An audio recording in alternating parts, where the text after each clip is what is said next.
Get ready, another round of snow arrives tomorrow morning right here in central Indiana, and this one could impact your morning commute. Thanks for inviting us in. It's 11 o'clock. Angela, as we talk a lot about, it's not always the amount of snow. In this case, it's the timing. Yes, and the timing is bad right before and during that morning drive. It's not a lot of snow, coating to an inch or so in a lot of locations, but you can see on radar what we're tracking.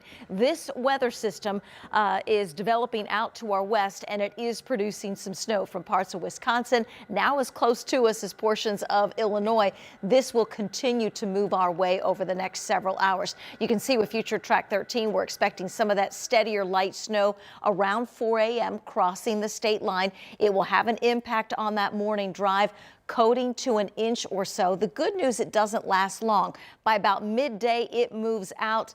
Still heavy coat weather along with some extra travel time to get where you're going first thing tomorrow morning. And then the warm up starts. We'll be 20 warmer than what we had today. Jacket weather tomorrow afternoon, mid-40s. All right, Angela, thanks. Crews with the Indy Snow Force will be on the clock, monitoring and treating the roads for us.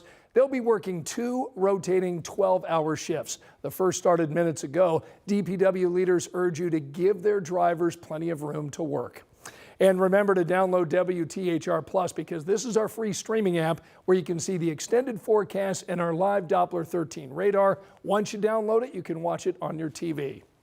Tonight, concerns in Fountain Square from business owners as construction shuts down some of the neighborhood main streets. Our Matthew Foltz is in Fountain Square for us tonight with a message that those owners say could keep their doors open. Right now, I'm near the intersection of Morris and Shelby Street here in Fountain Square, where construction equipment has taken over. You can see machinery, cones, gravel, even this tube piping blocking many businesses here in the area. In fact, the man behind Magdalena tells me he's worried this project might put him out of business long term. You joined us before? No, I haven't. Perfect. Nick Diedrich loves to meet new customers. If you're thirsty, cocktails here, no proof. He's been welcoming guests into his restaurant Magdalena here in Fountain Square for the last 2 years. It is a hassle for our guests to get here. That's probably the biggest way it's impacting us. But now those welcomes are getting a little tougher as crews work to make improvements to Fountain Square's drainage system and fix flooding issues. Sometimes there'll be a new pile of dirt right in front of the door. Sometimes they'll barricade the sidewalk so they can't access our restaurant. Right now, construction has shut down parts of Shelby Street from Woodlawn Avenue south to Cottage Avenue, impacting not only commuters, but deliveries as well.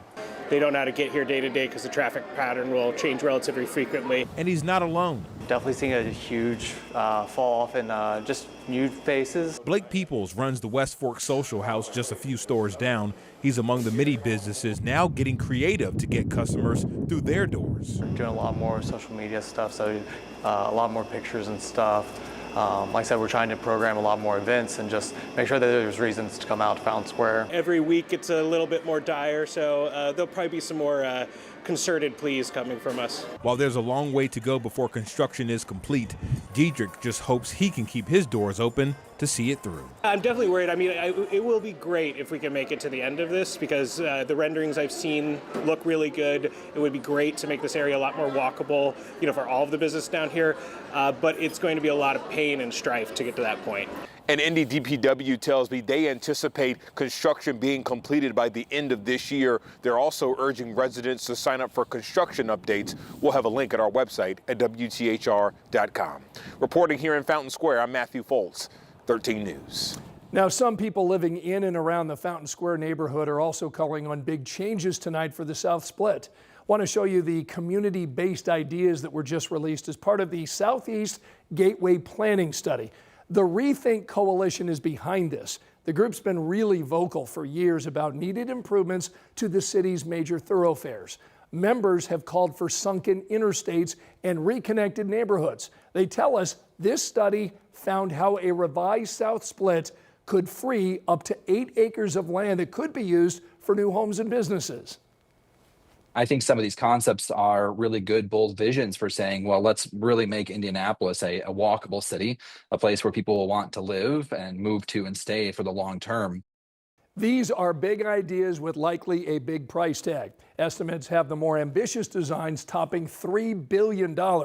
Ultimately, though, it's up to INDOT to determine what the future holds for I-65 and I-70, a process that could take years. 13 Investigates has been exposing dangerous fires that have injured or killed inmates at our state's oldest prison. Tonight, 13 News just confirmed it has happened again. According to the Indiana State Prison, the fire began in a cell around 9:30 Sunday evening in D cell house. Again, this is at the Indiana State Prison in Michigan City. 13 News has learned a 43-year-old inmate was taken to the hospital in critical condition. We're being told he's being treated for serious burns. The prison says staff and the inmate firefighters responded and put out the fire. The Department of Correction told us no cause has been determined yet. Now, this fire comes 9 days after 13 Investigates released a documentary called Burned Alive. The investigation uncovered years of systemic failures by the Indiana State Prison to address widespread fire safety problems within this 165-year-old facility. You can watch that original documentary. We've got it streaming right now over on WTHR+.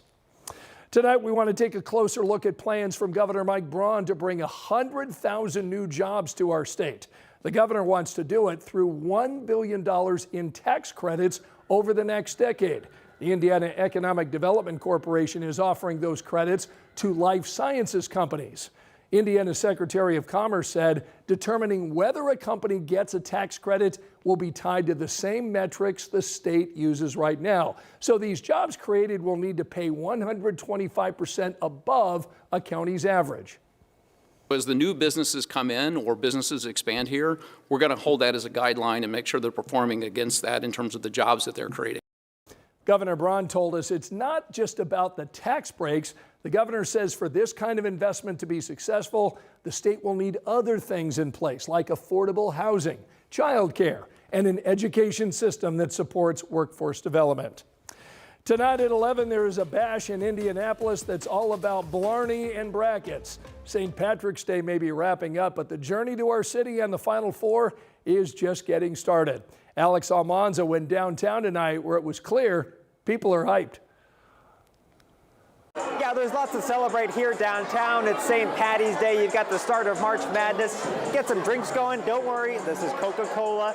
But a lot going on downtown as people celebrate all things green and March Madness.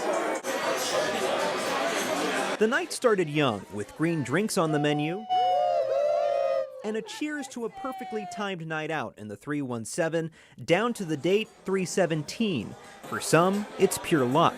I'm a lucky girl because this is my husband. Look at my husband. You look so excited. I'm so lucky. Yes. While a copious consumption of alcohol is the norm for the bar scene, we're out here celebrating, man, getting drunk. For others, it's a chance to see how the bracket starts off. I got Duke winning it, but you gotta be in Indiana. The wife is a Purdue grad, so you gotta kind of stick with the Purdue as long as they can go. The basketball fans are holding on to hope, while others say, don't stop believing. We're here for the Journey concert. I'm a big Steve Perry fan, but I'm okay with their lead singer. They're awesome. This crowd is a staple for bars in the downtown. Surfers say they prepare for it every year. It is a lot to handle, but it's been pretty fun. Everyone's been in good spirits, nothing too crazy. No matter what bargoers are here for, just be sure to wear your green. Hold on. You don't have any green on. Well, I had green on. We just left one spot. I gave my beads up. So if you have some more beads, though, it'd be nice if you got any more beads. All right, I'm gonna have to donate some to you. Yeah, there we go. We're gonna do it. There you Thank go. You. Now I got some green on. So this is only the beginning of the celebrations. Yes, it's St. Patty's Day, but the start of March Madness is really something else. As Indianapolis is set to be the host city for the NCAA Final Four, people say they're going to be back here to celebrate. In Indianapolis, Alex Almanza, 13 News.